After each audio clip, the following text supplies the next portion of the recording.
Assalamualaikum warahmatullahi wabarakatuh. Halo teman-teman semua, hari ini saya akan menjelaskan tentang tugas yang sudah saya kerjakan, yaitu mengenai media dan jaringan telekomunikasi.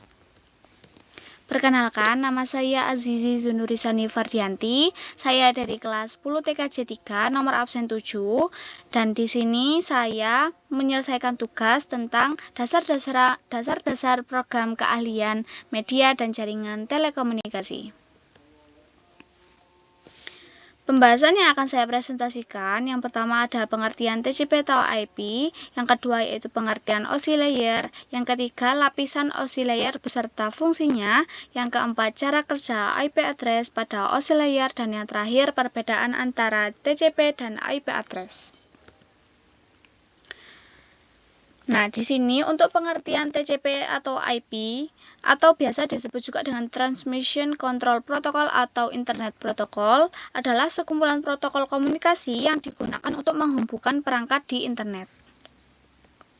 Untuk pengertian OSI layer atau yang biasa juga disebut dengan Open System Interconnection Layer adalah model kerangka logika yang diciptakan oleh ISO untuk menstandarisasi proses komunikasi data antar komputer.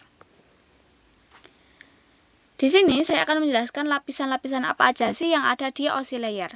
Lapisan yang pertama ada physical layer. Ini fungsinya untuk mengirimkan data dalam bentuk bit atau dengan angka 0 dan 1 melalui media fisik seperti kabel, hub, atau gelombang radio. Lapisan yang kedua ada data link layer. Di sini fungsinya untuk mengatur pengalamatan fisik atau MAC address dan memastikan data bebas dari kesalahan saat berpindah dari satu node ke node lainnya. Lapisan yang ketiga atau network layer fungsinya untuk menentukan jalur pengiriman data atau routing dan mengatur pengalamatan logis seperti IP address. Lapisan yang keempat atau transport layer fungsinya untuk memastikan data terkirim dengan benar. Disinilah protokol seperti TCP yang bekerja untuk memecah data menjadi paket-paket yang lebih kecil. Lapisan yang kelima yaitu session layer. Fungsinya untuk mengelola percakapan antara komputer mulai dari memulai, memelihara, dan mengakhiri sesi percakapan. Lapisan yang keenam yaitu presentation layer berperan sebagai penerjemah. Ia mengubah format data enskripsi kompresi agar bisa dibaca oleh lapisan aplikasi. Dan lapisan yang ketujuh atau lapisan yang terakhir yaitu application layer, yaitu berfungsi untuk antarmuka langsung dengan pengguna. Contohnya adalah protokol HTTP atau web browser, SMTP atau email, dan VTP. Cara kerja IP address pada OSI layer. Proses pengiriman data dimulai dari layer keempat yaitu transport layer, yang adalah datanya dipecah menjadi segmen-segmen yang lebih kecil. Langkah yang kedua yaitu layer ketiga atau network layer.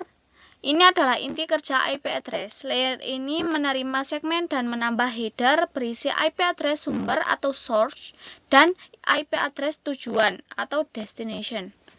Segmen ini berubah menjadi paket. Nah, lalu jadilah langkah selanjutnya yaitu layer kedua atau data link layer. Pada diberi MAC paket ini diberi MAC address atau alamat fisik untuk pengiriman lokal menjadi frame. Dan langkah yang terakhir yaitu layer 1 atau physical layer, yaitu frame diubah menjadi bit angka 0 atau 1 dan dikirim melalui media fisik. Selanjutnya, untuk proses permintaan data, yaitu proses kebalikan dekapsulasi terjadi di komputer tujuan, di mana IP address dalam header paket diperiksa untuk memastikan tujuan yang benar. Lalu yang terakhir yaitu komponen utama IP pada network layer.